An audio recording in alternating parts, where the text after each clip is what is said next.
परभणी हिंगोली जिल्हा मध्यवर्ती सहकारी बँकेच्या अध्यक्षपदी निवड झाल्याबद्दल जिंतूर सेलूचे माजी आमदार रामप्रसादजी बोर्डीकर यांचा इटोली येथे भव्य नागरी सत्कार सोहळा मोठ्या उत्साहात संपन्न झाला। जिंतूर पंचायत समिती सदस्या सौ. रंजना बाळाजी सांगळे यांनी या सोहळ्याचे आयोजन केले होते। या सत्कार समारंभाला जिल्हा परिषद अध्यक्ष विजय वाकळे, पंच सभापती अयोध्या किशोर खिस्ते, जिंतूर नगराध्यक्ष प्रताप देशमुख, जी. प सदस्य देवराव कराळे, सरपंच माधव दराडे, तालुका अध्यक्ष गोविंद थिटे आणि रमेश दरगड यांच्यासह विविध संस्थांचे पदाधिकारी व हजारो कार्यकर्ते मोठ्या संख्येने उपस्थित होते। मान्यवरांच्या हस्ते दीप प्रज्वलनाने कार्यक्रमाची सुरुवात झाली।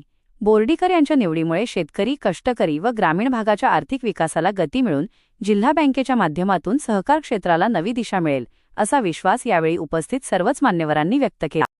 ज्यांनी आपल्या कार्यकाळामध्ये खरंच नाव घेईल असं काम केलं असेल ते इटोलीचे सरपंच आमचे जगदीशरावजी घुगे,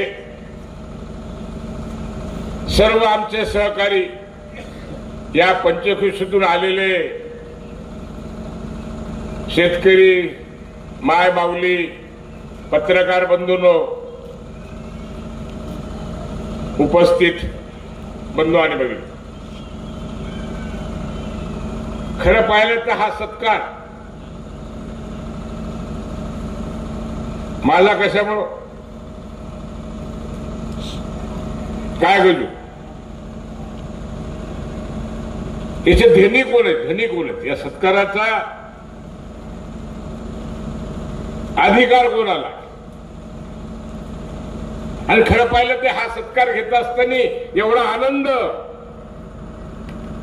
कारण माझ्या आयुष्यामध्ये असे दिवस आले नाही, ते दिवस अशोक या सत्काराच्या वेळेस सांगण्यासाठी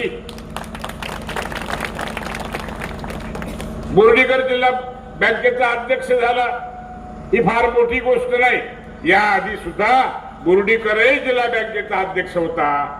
बोर्डीकरांनी नागरे साहेबाला सुद्धा जिल्हा अध्यक्ष म्हणून काम करायची संधी दिली, म्हणून फार मोठं अध्यक्ष म्हणून काय लोक काय सांगतोय।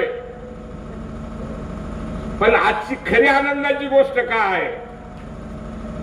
अरे तुझ्या आमच्या नशिबामध्ये जिंतूर पंचायत समिती भारतीय जनता पक्षाच्या ताब्यामध्ये, जिंतूर मार्केट कमिटी भाजपच्या भारतीय जनता पक्षाच्या ताब्यामध्ये, सेलू पंचायत समिती भाजपच्या, काय सांगतोय लक्षात यायले का? भाजपच्या नेतृत्वाखाली जिल्हा परिषदेचा अध्यक्ष सुद्धा जिंतूरचा भाजपचा,